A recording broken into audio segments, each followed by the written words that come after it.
Nako, Senator Pia Cayetano sumabog na dito sa insertion, no? Kasi pinamumukha nila sa atin na kapag sinabing insertion, iniiba nila meaning sa mga puso't isipan ng sambayan ng Pilipino.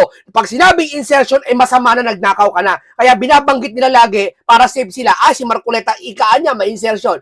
Si Pia Cayetano, may insertion. Para isipin ng sambayan ng Pilipino, masama yung setang insertion. No, pero alam nyo mga kasama, hindi po masama ang insertion basta naliliquidate ng tama. Tama yun kung may proyekto ba o wala, no? Ang masama, yun na patunayang may insertion, pero ghost project. Nag-announce mismo ang Pangulo. Pero hanggang ngayon, wala. Ayaw nila. Sino ba mga kadalasan ma-insertion? Mga congressman. Pero ayaw nila ihayag, no? Ang hinahayag nila, yung mga nag-iimbestiga, may possible na nananahimik, katulad nila Ligarda, Pia Cayetano, Alan Cayetano, Marcoleta, sila Robin, Bongo, yan ang sinasabi nila may insertion. Para isipin niya naman ng tao, tama, may insertion, ninignakaw yan, no? Yun ang iniiba nila yung kahulugan ng insertion sa puso ng mga tao. Para yung mga sa susunod na magbanggit sila na tungkol sa insertion, iba na ang meaning sa mga tao. Lumalabas, korupsyon yung tao na yon, no? Yun ang kanilang bagong style ngayon, no? O ngayon, sumabog po si Pia Cayetano dito at pag-uusapan din natin, no? Senator Robin Padilla, ang totoong re-resback. No, rumesback, re-resback yan. Bakit? Si Sara, hindi natin alam, maaaring magbigay tayo ng 50-50. May possible na makulong lahat ng senador, ipapakulong, bumaba boto, at si Sara matuluyang ma-impeach. Pag na-impeach si Sara, panalo sila sa 2028. Wala nang tatakbong presidente. No? Pero doon sila nagkakamali. Dahil pag na-impeach si Sara, tandaan nyo kung paano lumakas si Sara sa survey. Bakit? Kasi nagdesisyon yung mga tao na iboboto si Sara kaya lumakas sa survey. Mapupunta lahat kay Robin yan.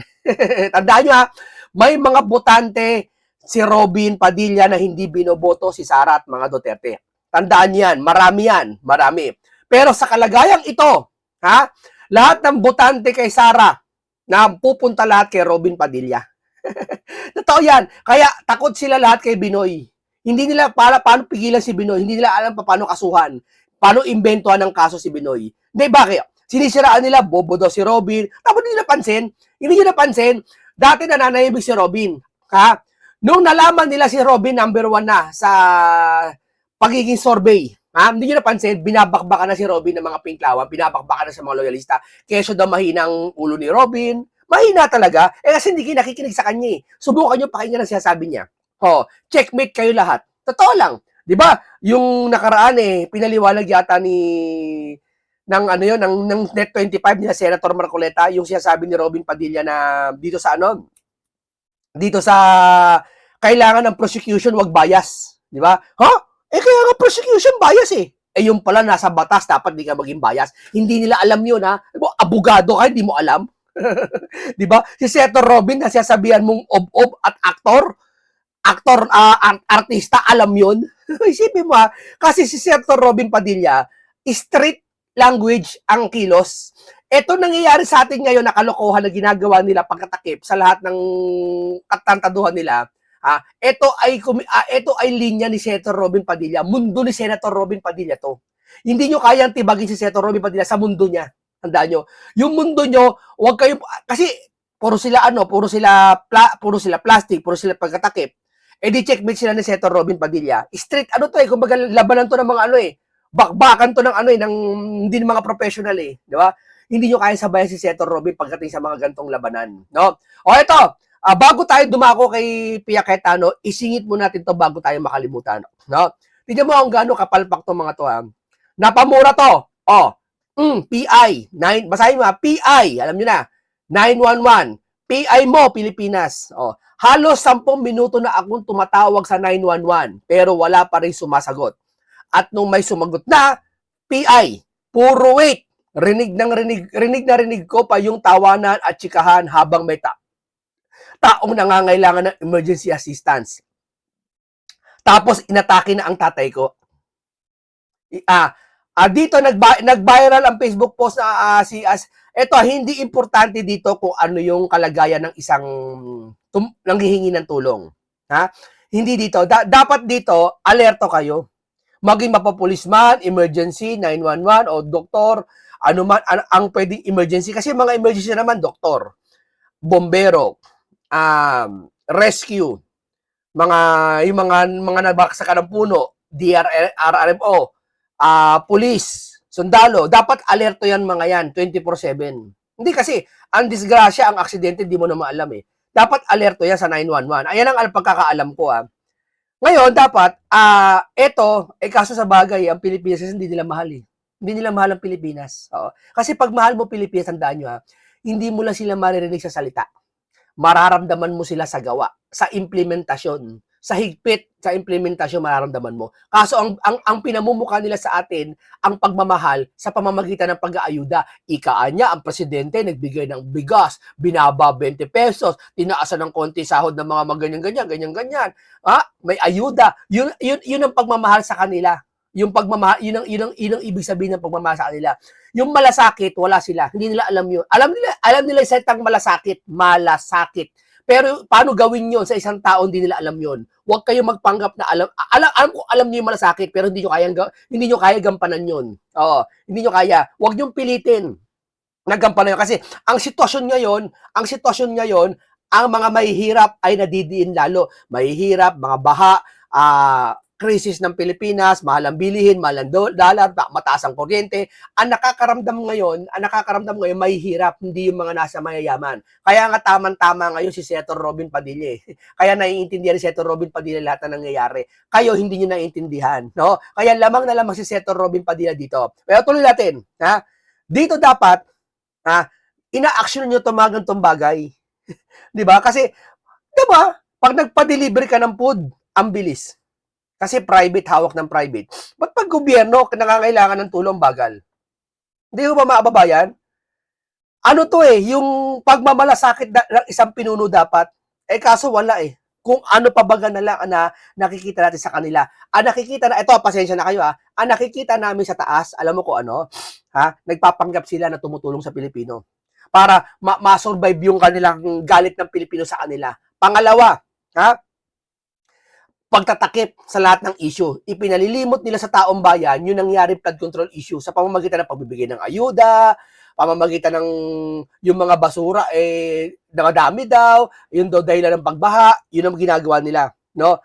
Pangatlo, ginigipit niyo yung mga karamihang senador, no? Na yung taong bayan nagagalit. Yun ang ginagawa nyo, pasamain ng loob ng taong bayan. Yun ang nangyayari, kaya hindi nyo nagagampanan lahat to. Di ba? Isa lang to sa nagrereklamo sa 911. Pero marami talaga nagreklamo. Dapat actionan nyo to. No? Hindi ko naman sinasabi lahat, no? Although nagagampanan naman ng iba yung 911. Pero eto, may mga ganito lumalabas kasi yung taas, ang pinanghihibabaw nila galit.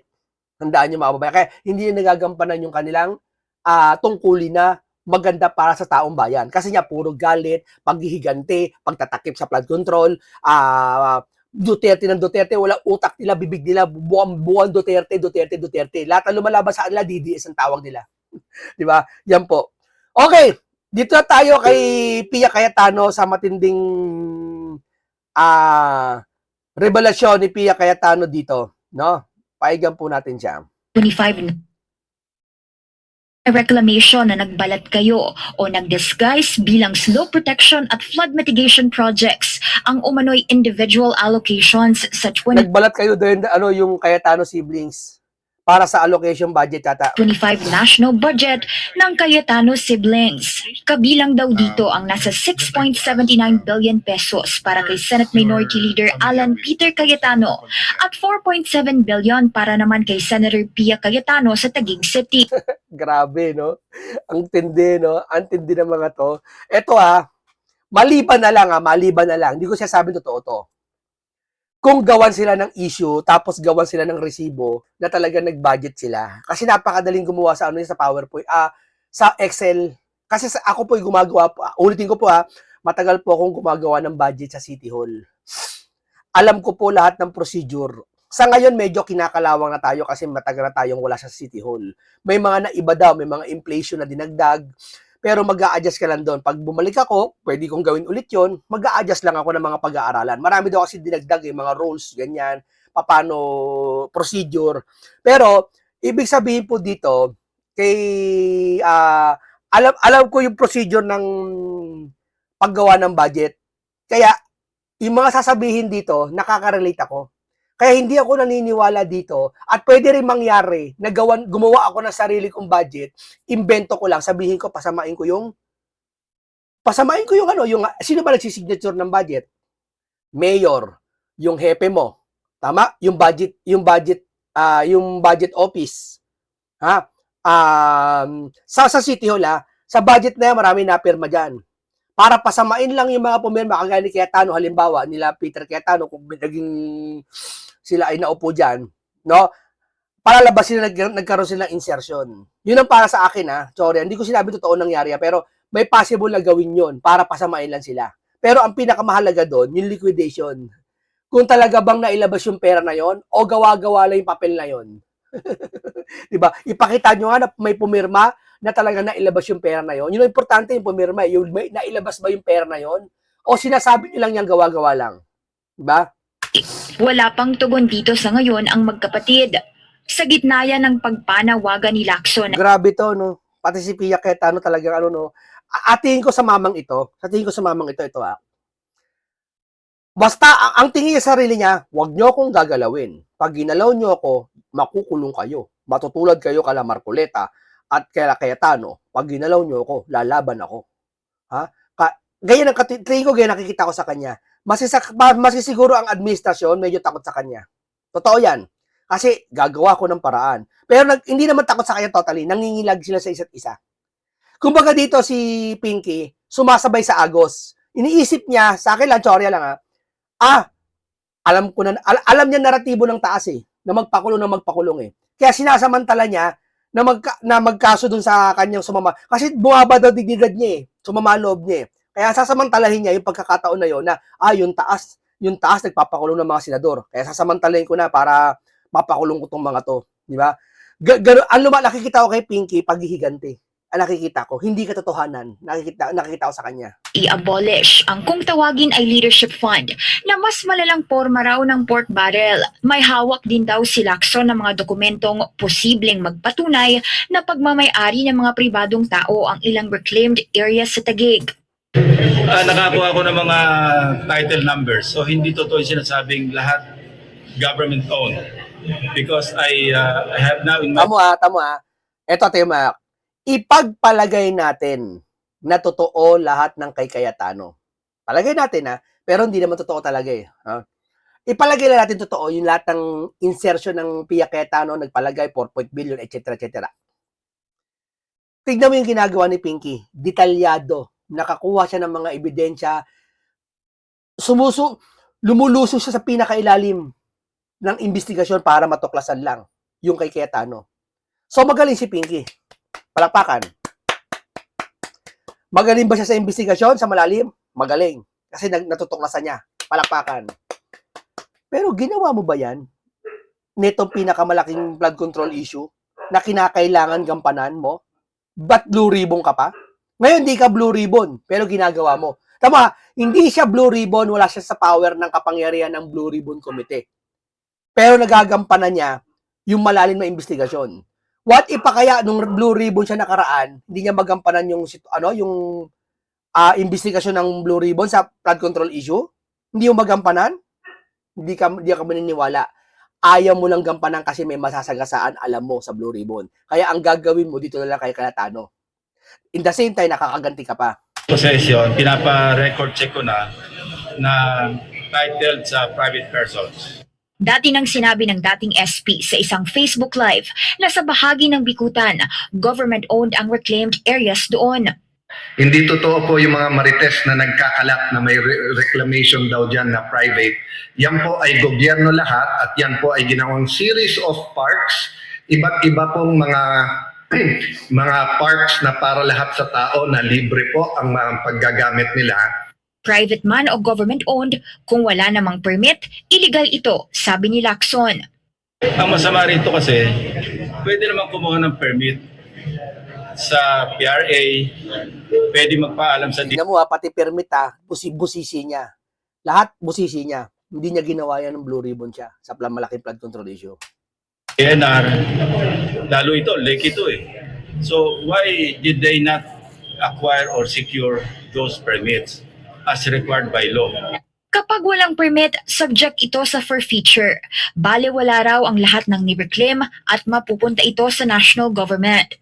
Dati nang sinabi ni Lacson na nag-agree ang Philippine Reclamation Authority at DPWH na mag-issue ng cease and desist order sa mga ongoing slope protection at mitigation projects sa Galing, no? Tagig lang iniimbestigahan niya, no? Isipin mo, ugali ng isang tao, Tagig, although lahat ng lugar binabaha, ang Tagig pa iimbestigahan mo. Isa sa pinakamagandang lugar yan.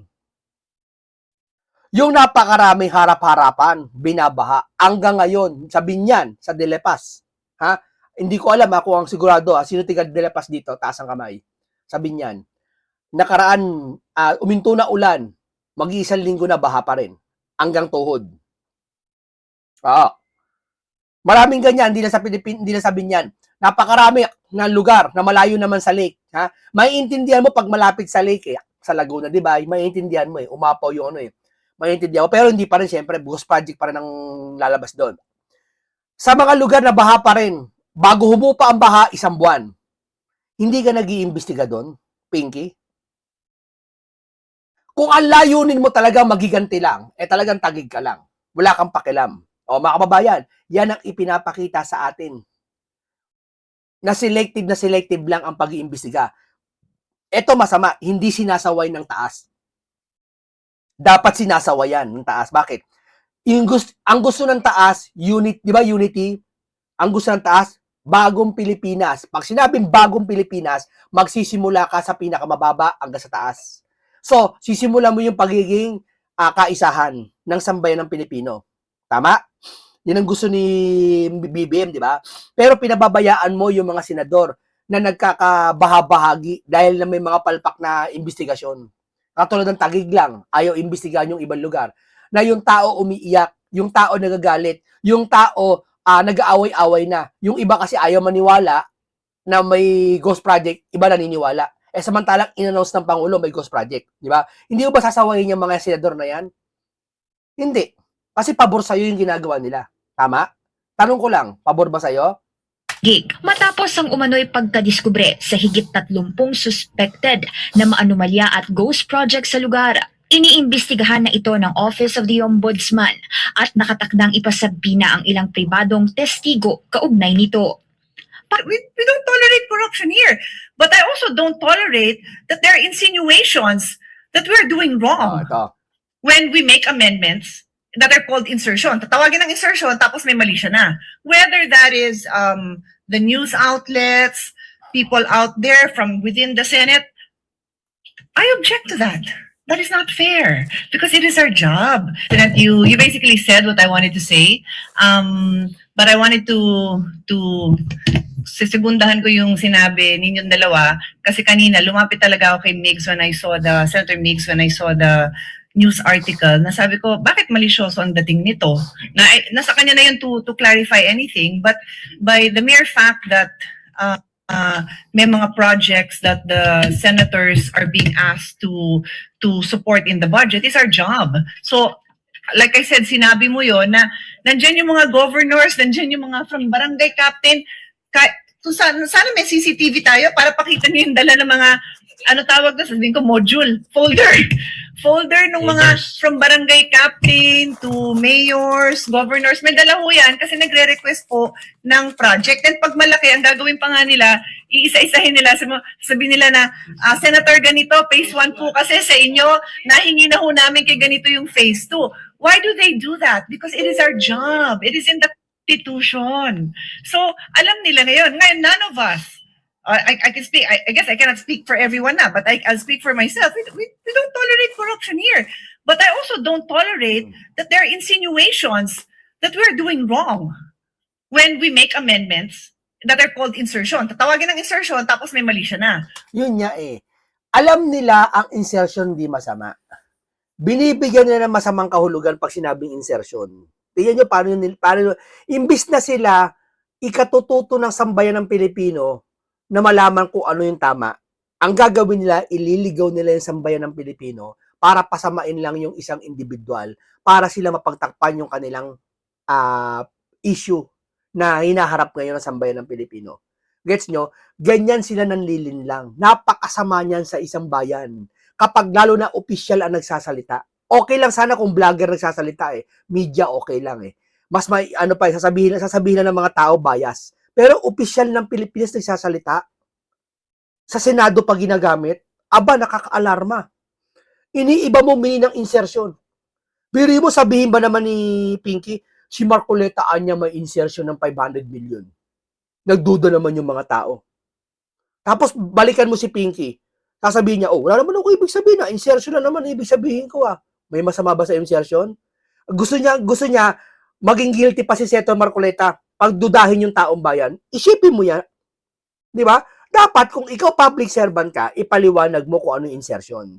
Hindi masama ang insertion. Ginagamit niya sa mga infrastructure, kung ano man mga proyekto sa city mo, sa ano mo, lahat ginagamit yan. Ang masama, yung hindi nagamit ng tama. Halimbawa, may insertion kang 500 million. Ang laki nun, 500 million. Ang nakitang proyekto, worth of 20 million lang. Nasan yung 480? Binulsa mo. Possible. Di ba? Yun ang masama. Dito, ang ginagawa nila, may insertion, Anya, si Pia, may ganun ka, pasamain nila. Tapos, sa masama niya, pagdating sa otoridad, sa husgad, sa ombudsman, may kaso na sila na walang ebidensya. Basta seta lang, okay na.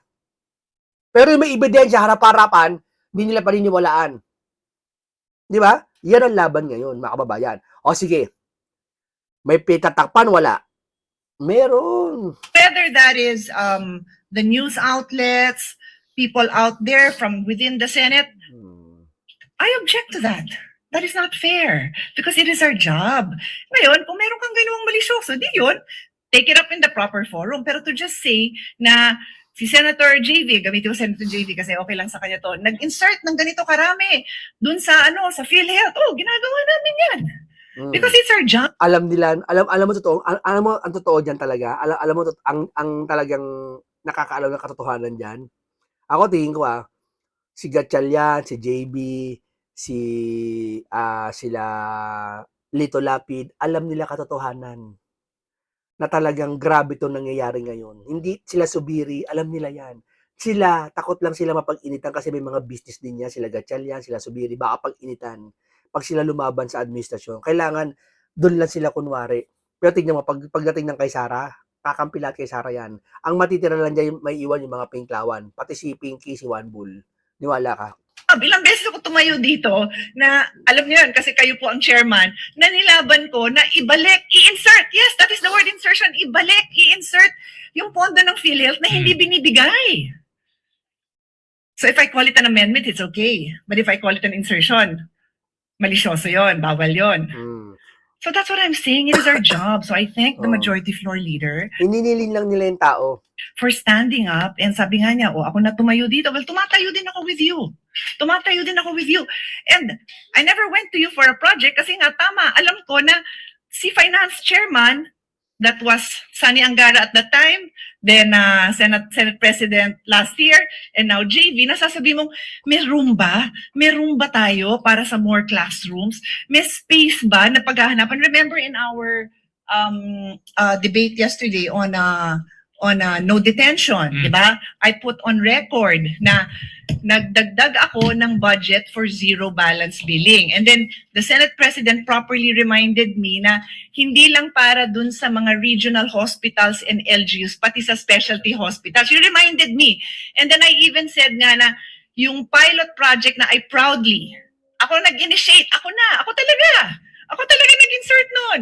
1 billion for pilot project ng LGU Zero Balance kasi naaawa ako sa mga mayor na pinupuntahan sila ng mga pasyente na in-announce po Zero Balance. Ay, hindi kasi kami makakasama doon. So, maliit lang yung 1 billion, sobrang konti, but I put on Maliit ang 1 billion kung pag-uusapan buong Pilipinas sa mga mayor. record. It's a start. I could have asked you because kayo, Mr. Senate President, ang chairman nun. Sige na, lagyan mo to ng 10 billion because 10 is probably kulang sa dami ng LGU hospitals natin. Yes. But alam ko may hangganan. So sabi ko, start ako 1 billion. Kaya sa next chairman natin ng Committee on Finance, abangan mo kasi pag nagamit ng maganda yung LGU Tamo, di mo itsura ng isa, oh. Kontrang-kontra talaga. Tangatang kontrang-kontra sa sinasabi. zero balance budget na yon, baka dobling ko, tripling ko. At I'm sure papayag ka kasi full support din tayo sa bagong PhilHealth chairperson, president, di ba? So, ganun yun. That is the process. So, thank you, Majority for Leader, for bringing this up. Sana nakadagdag lang tayo sa pagkakaintindi ng mga kababayan natin on what our jobs are. Yan, Again, tama. Yan ang maganda. Makikita mo talaga yung taong matino ang puso, no? Pinaiintindi yung bagay na ginagamit ng kalaban para pandito sa sambayan ng Pilipino. 'Di ba? Nililito nila sambayan ng Pilipino. Insertion anya si Pia Cayetano, may insertion anya si Marcoleta 500 million.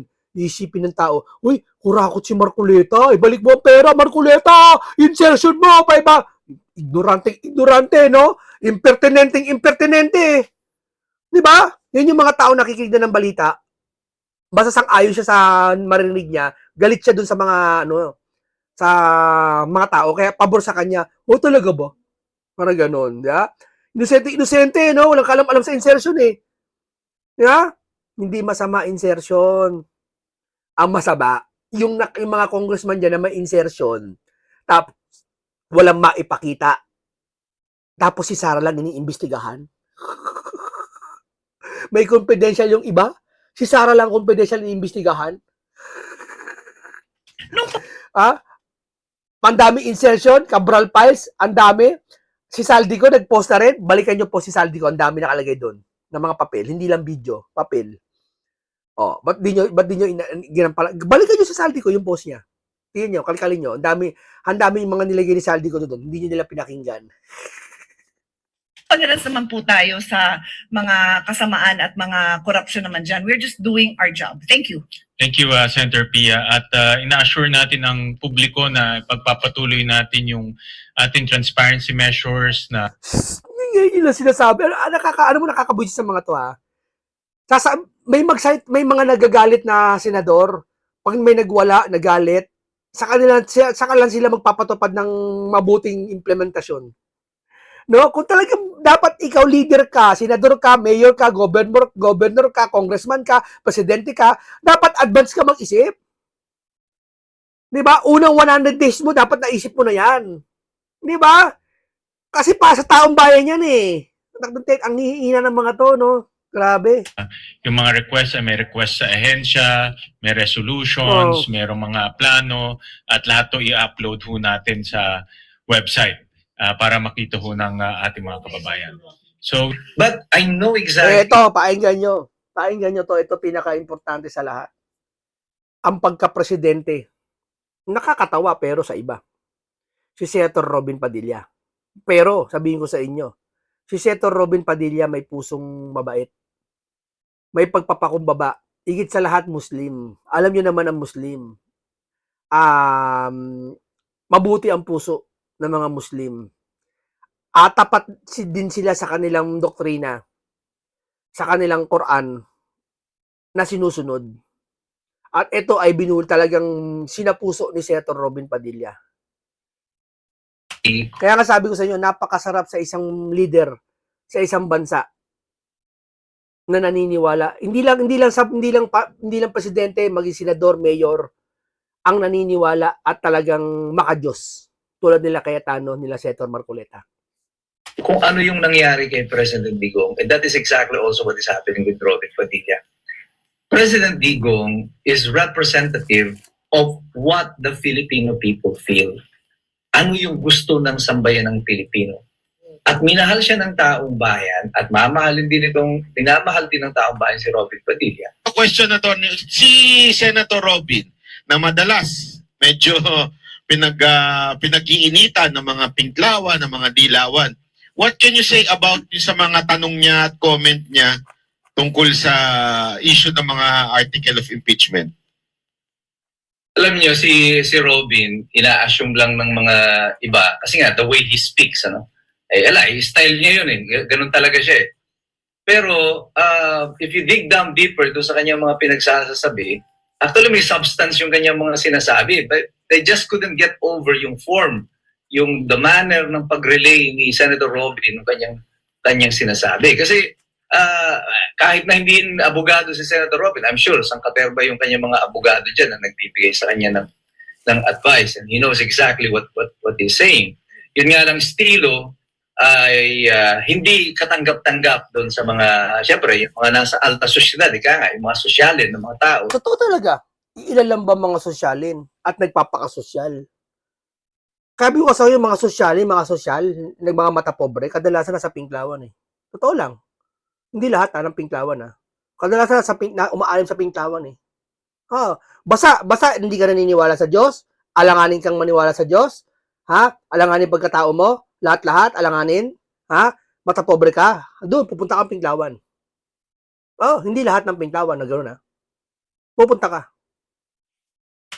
Pero yung mga ordinaryong Pilipino, parang nakaka-capture naman agad, nauunawaan agad kung ano yung dinadrive at ni Senator Robin Padilla. So, I think he's doing well. I mean, he's also leading still the survey sa mga senatorial votes. So, how can you argue with success, di ba? Yan ang style niya na minamahal ng mga Pilipino. So, kumpara naman kay Risa, ang ganda nga ng English, modulated pa yung boses, tapos 1% ka, ay hindi dito na ako sa Pilipinas. Mahal ko talaga ang Pilipinas. Pero alam mo, Tony, habang Mahal ko talaga no. Doon pa sa mahal ko talaga ang Pilipinas. 'Di ba? Isipin mo yung pagkakasulat niya, mahal ko talaga. Doon pa sasabihin mo pa mahal mo talaga. Itong si Robin, talagang gumagaling, palalim, pabaon eh. Ano masabi mo? Anong meron? Bakit gumagaling siya? Well, merong isang presidente tayo na ganyan ng estilo, si Pres Digong. Repulsive siya sa maraming mga sa pink, sa mga dilawan because of his style. Mura daw ng mura. Kaya lang, Ayaw nila yung mga pinglawan, ayaw nila mura, gusto nila mga alam mo yung talaga pag pinglawan, no, ayaw. Tapos si yung pastor. Alam mo, si pastor naman si congressman na pastor, alam niyo na kung sino yun. Nag-ibang bansa daw yung mga pulis kasi ayaw nilang gurgurin yung mga adik. Sipin mo parang pitatanggol niya yung mga adik. Totoo? Di ba? Parang niya pitatanggol yung mga adik. Hindi ng mga to, no? Ayaw magbura, ayaw ng pero tingnan mo sa bahay nila, mura na mura yung mga yan. Yung mga ibang member ng Pinklawan, pati yung mga sumusunod sa kanila, mga fans, pag iniwan ng jowa, mura na mura yan. Nasa club gabi-gabi, nasa club mura na mura. Di ba? Ayaw nila si Digong. alam nyo, he delivered the right message for the Filipino people. Si Senator Robin is still in the learning process, but I think he is able to deliver yung mensahe na gustong marinig ng ordinaryong mamamayan. Kasi probably because yung puso niya mas malapit doon sa mga ordinaryong mamamayan. So he can relate doon sa isip at sa puso ng mga ordinaryong Pilipino. At ito yung hindi makuha ng mga nasa pink tsaka nasa dilaw at sa mga pulahan, yung mga MPA at saka yung mga elitista dito sa administrasyon. Hindi nila mag-gets bakit gustong-gusto ng mga Pilipino itong si Robin. Hindi kasi sila nakaranas ng hirap. Totoo lang. Hindi sila nakaranas ng hirap. Subukan yung tumira sa squatter area kung saan nakakasama mo yung mga daga, ipis, alupihan, putik-putik, imbornal. Minsan mas masarap tumira dun kasi ando dun yung may mga totoong pagmamahal. Totoo lang. Alam ng mga taga kahit mga squatter area, alam yan. Totoo, di ba? Ando dun yung mga pagmamahal. Minsan masaya dun. Isang pamilya, tumpukan kayo sa loob ng bahay. Masaya. Kahit konti lang yung kinikita ni Papa, ni Mama. Alam mo yun, masaya kayo. Padilla. Nakakatulog sila ng mahimbing. Mukha naman ikaw. Yung pintuan nila, yung lock lang pako. Pero wala silang pangamba. Kesa yung mga yan, nangangamba, ang lock nila, ang dami pa sa pintuan nila. May konting kumaluskos lang, nanginginig na sila. Walang kapayapaan ng puso nila. Totoo yan, alam niya. Kaya yung mga mahihirap, gets na gets sila, Senator Robin Padilla, pati si Senator Marcoleta. Bakit? Kasi makahirap sila. Yung nagpapanggap na mahirap, hindi na maramdaman na mahihirap. Walang alam, di ba? Action star lang. Diba? Wala pang alam na kanta, kundi lang yung It's in the evening. Pero nanalo, di ba? Number one. So up to now, number one pa rin siya. Hindi nila ma-capture yun, hindi nila maintindihan yun. Pero yung Pilipino, naiintindihan yun. Ano? Hindi dahil sa sila ay bobo. Only because, I think Robin Padilla, like si President Digong, si President Digong, hindi bobo ang bumoto kay President Digong. Yung sinasabi nila kasi walang mga alam itong mga tao na to. Ako abogado ako pero nag-volunteer ako kay Pres Digong noong 2016, bilang abogado niya dito sa Bataan, sa Bilangan. So hindi ko naman sabihin sa sarili ko na bobo. But I know exactly kung ano yung nangyari kay President Digong, and that is exactly also what is happening with Robin Padilla. Totoo yan. Totoo yan. Kung ano yung nangyari kay Digong ngayon, gagawin nila kay Seto Robin yan. Pero si Seto Robin, syempre, hindi nagbumura. President Digong is representative of what the Filipino people feel. Ano yung gusto ng sambayan ng Pilipino.